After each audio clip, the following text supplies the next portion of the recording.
Good morning সবাইকে। আবারও চলে এসেছি আমি প্রিয়াঙ্কা তোমাদের সাথে ছোট্ট একটা মিনি ব্লগ শেয়ার করার জন্য। তো চলো শেয়ার করা যাক। সকাল সকাল আমি ঘুম থেকে উঠে পড়েছি।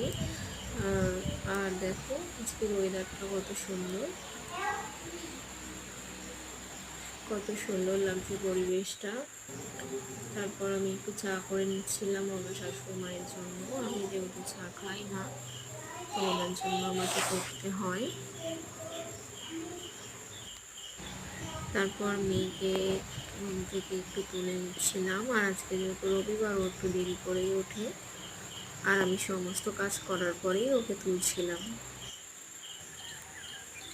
তারপর আমি কিছু জামা কাপড় কাচছিলাম, সেগুলো চলে গেছিলাম ছাদে মেলতে।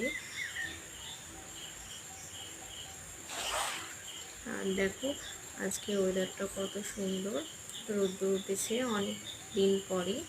যেহেতু এখন বর্ষাকাল, বৃষ্টি চলছে অনবরত, তারপরেও আজকে দিনটা কত সুন্দর লাগছে। দেখো কি সুন্দর লাগছে আকাশটা,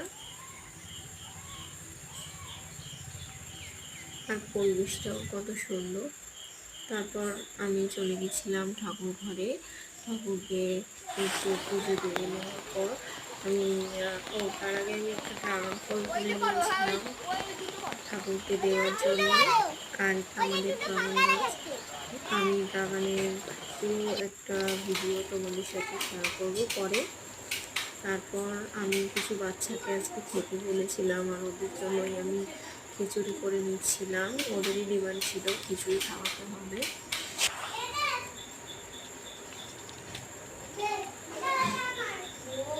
তারপর আমি একটু তরকারি করে নিয়েছিলাম, আর একটু পাঁপড় ভাজা করে নিয়েছিলাম। ওদেরকে আগের দিন যেহেতু খাওয়াই হয়নি, রথ টেনেছিলাম, তো আজকে যেহেতু উল্টো রথ, ওদেরকে আমি খাওয়াবো বলেছিলাম। সবটা নিজের হাতে করেছিলাম। অনেকটা দেখতে যতটা সহজ মনে হচ্ছে, কাজটা ততটাও সহজ ছিল না। ওরা ওদের মতন খেলছিল। ওদেরকে বলেছিলাম তোমরা চুপ করে বসে খেলো, আমি আমার কাজটা শেষ করে ওদেরকে খেতে দিয়ে দেবো। আর আমি খাওয়ার আগে আগে পাঁপড় ভাজা করেছিলাম। আর দেখো ওরা কত আনন্দ করে খাচ্ছে।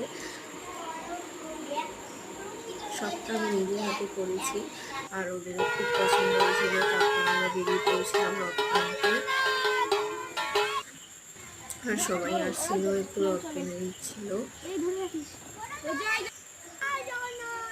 এই ছিল আজকের পুরো ভিডিওটা। তোমাদের কেমন লাগলো অবশ্যই জানিও। দেখা হচ্ছে নেক্সট কোনো ব্লগ ভিডিওতে। Bye bye.